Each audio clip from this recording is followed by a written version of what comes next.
नमस्कार दोस्तों, आज के समय में डिजिटल पेमेंट की सुविधाएं भी बहुत है लेकिन खतरे भी बहुत है। आज एक फ्रॉड होते होते बच गया है। कैसे होते होते बच गया है मैं बताता हूं आपको। आज हुआ ऐसा कि एक कॉल आया, एक अनजान नंबर से कॉल आता है और बोलता है कि आपने मुझे पहचाना। तो सामने वाला व्यक्ति बोलता है कि नहीं पहचाना, लेकिन वो आवाज के हिसाब से थोड़ा ऐसा गेज करके ऐसा बताता है कि आप फलान जी बोल रहे हो। वो सामने वाला व्यक्ति बोलता है हाँ मैं फलान जी बोल रहा हूं।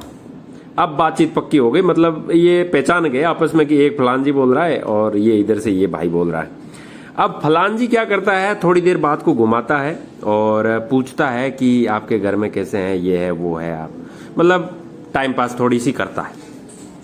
अब वो टाइम पास होते होते ही वो बीच के अंदर ऐसा बोलता है कि मेरा एक पेमेंट फंसा हुआ है, कुछ स्क्रैच कार्ड है, मैं आपको पेमेंट भेजूंगा फोन पे के थ्रू और आप मेरे को बाद में अकाउंट में भेज देना, मेरा एक पैसा फंसा हुआ है।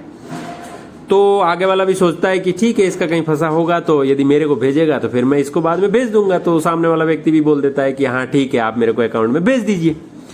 अब हुआ ऐसा कि उसने पहले अकाउंट चेक करवाने के लिए 1 रुपये मंगवाया कि आप चेक कर लो कि अकाउंट वही है। तो जो भी बंदा था उसने 1 रुपये भेज दिया। अब भेजने के बाद में उसने एक मैसेज भेजा कि 50 रुपये रिसीव्ड इंस्टेंटली वॉलेट, ऐसा फोन पे के अंदर उसका नंबर डाल के उसने रिक्वेस्ट कर दिया। अब वो फोन वाला फलान जी बोल रहा है कि आपको एक ये 50 रुपये का वाउचर है, ये आप एक बार पहले मुझे भेजिए और इसको ओके कीजिए, आपको पैसे मिलेंगे 50 रुपये। यदि ये आ जाता है तो फिर बाद में मेरा एक दूसरा बड़ा पेमेंट है वो भी आएगा। तो अब इस केस में होता क्या है कि ये इधर से 50 रुपये, मतलब वो बात बात में ऐसे घुमाता है। अब हालांकि मैं इतना नहीं बता पाता हूँ उसने क्या क्या बोला, उतना तो मैं नहीं बता पाता हूँ, लेकिन उसने ऐसी बात की तो उस हिसाब से सामने वाले आदमी का क्या होता है कि वो घूम जाता है। तो उसने 50 रुपये भेज दिए। ये 50 रुपये भेजते ही उसने क्या किया, कोई दूसरे नंबर से फटाक से इसी के नंबर पे ही 100 रुपये भेज दिया और इसको बोला कि फटाफट बैलेंस चेक करो। तो जैसे ही इसने बैलेंस चेक किया तो बैलेंस 50 रुपये तो इसके कटे थे और 100 रुपये इसके अकाउंट में आ गए। तो 100 रुपये अकाउंट आए तो मतलब इसके अकाउंट में मोटा मोटी 50 रुपये बढ़ गए। अब ये 50 रुपये बढ़ गए तो इसने सोचा कि मेरे अकाउंट में 50 रुपये आ गए। फटाक से उसने दूसरा मैसेज 25,000 रुपये रिसीव्ड इंस्टेंटली वॉलेट करके एक मैसेज डाल दिया और बोले 25,000 रुपये पेमेंट करो। अब इस चीज के अंदर ये इतना फास्ट कर रहा था ना कि वो कंफ्यूज हो गया। अब इस कंफ्यूजन के अंदर ही उसने फोन काट लिया और वो जागरूक था तो थोड़ा सचेत हो गया। तो कुल मिला के आज की इस केस के अंदर जो फ्रॉड करने वाला था उसको ही कुछ चूना लग गया 49 रुपए का। तो आप भी यदि सचेत रहते हैं तो अच्छी बात है, सचेत नहीं रहते हैं तो आपके भी पैसे ये जा सकते थे। ये 25,000 जाने ही वाले थे। आप देख सकते हैं ये 100 रुपए इसने भेजे हैं, इसका ये स्क्रीनशॉट आपको दिखा रहा हूं।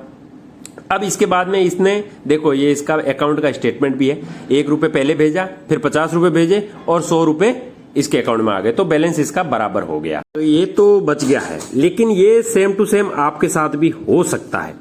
यदि आप जागरूक रहते हैं तो आपके साथ ये होने से बच सकता है, लेकिन आपको सावधानी रखनी चाहिए और इन चीजों के बारे में सोचना चाहिए। कोई अननोन नंबर आता है आजकल, कोई किसी की आईडी से ही कोई कॉल कर देता है और आप बिना जाने पहचाने, मतलब एक भरोसे के हिसाब से आप पैसा भेज देते हैं और आपके साथ फ्रॉड हो सकता है। तो ये गूगल पे, फोन पे वगैरह है, इनसे फोन पे आजकल काफी फ्रॉड ज्यादा ही हो रहे हैं। तो आप जागरूक रहिए और सावधान रहिए। तो आज की वीडियो में इतना ही। आपका बहुत बहुत धन्यवाद। मेरा ये वीडियो बनाने का मकसद ही यही है कि आप जागरूक रहें और सावधान रहें, आपको कोई आपके साथ कोई फ्रॉड नहीं कर सके। धन्यवाद।